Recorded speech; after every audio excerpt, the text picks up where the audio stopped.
Hey guys, I'm Dave Magid from Minnesota Legal Assistance. Today, ever so briefly, I want to talk to you about what is a legitimate FCRA dispute, okay? Now, there are legitimate disputes and there are disputes that are totally not legitimate, okay? So let's use some examples here. A not legitimate dispute for an FCRA dispute, right?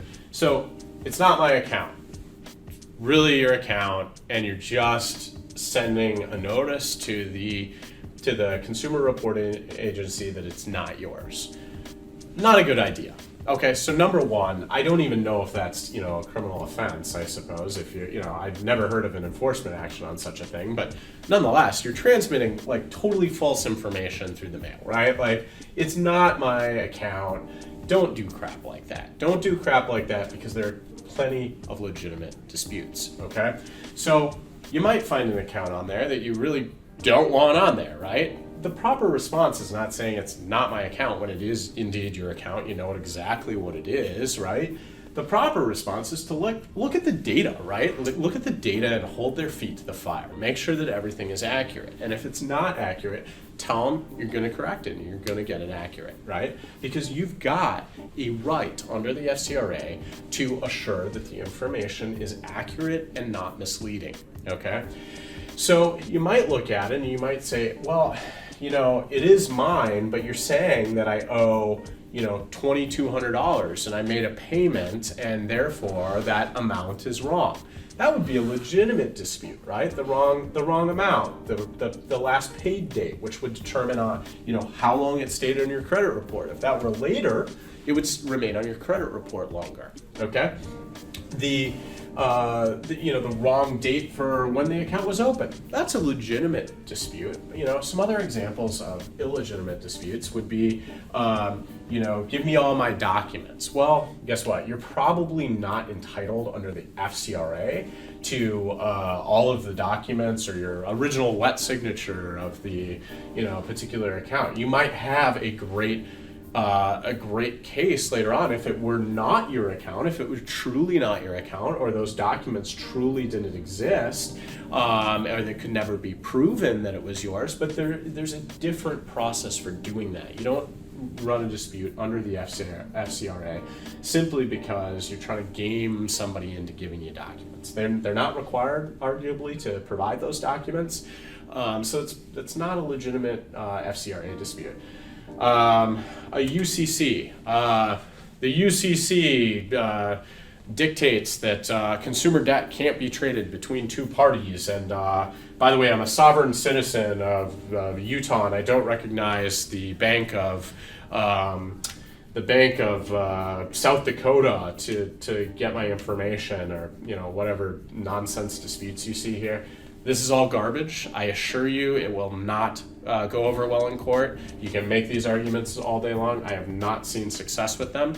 In the rare instance you do see success with them, the judge is typically saying, okay, they've made an argument as to whether or not original documents exist or whether or not you are the proper successor in interest. That means, the third debt buyer down the chain is actually the debt buyer that should actually be bringing the suit. So the judge is typically recognizing this nonsense as, okay, well, they're disputing whether or not you own it, so you have to prove that you own this debt, and 99% of the time they'll come to court and they won't have those documents available. So the consumer will prevail in those cases because, again, the debt collector can't prove that they actually own the debt. However, a much more reasonable and much more much better process for doing that, and a process which I would argue would provide you a lot more success, simply because the judge can actually understand what you're talking about versus trying to speculate what this nonsense is, would just be simply saying, hey, I would like you to prove that you actually own the debt. That's a very good argument. Not a great argument for an FCRA suit. certainly, or sorry, FCRA dispute. But it would potentially come up later in an FCRA suit in the sense that if an organization is reporting, or two organizations are reporting that a debt is due and owing, and they're furnishing that data currently, well then you can't owe two people for the same debt. So that could be a legitimate FCRA dispute, but phrase that correctly. Don't say you're a sovereign citizen that's subject to the UCC and blah, blah, blah, blah, blah. Just articulate what the problem is. Hey, this collector most likely doesn't own this debt or is not collecting it because this other one is, or vice versa, or both of them should be stricken because there seems to be a conflict as to who's collecting the debt at this point. So that would be another, articulating the dual reporting as a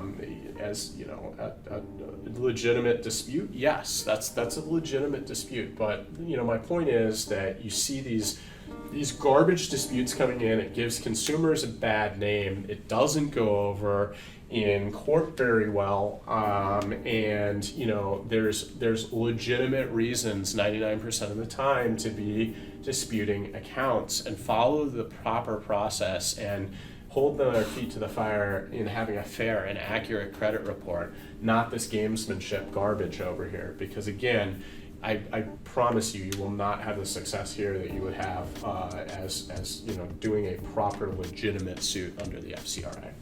So keep your disputes legitimate. Talk to a professional and rely on professionals. We're here to help at Minnesota Legal Assistance. We believe in enforcing consumer rights, and I'd encourage you to hit like below, follow our video series, and learn more about your rights under the FCRA.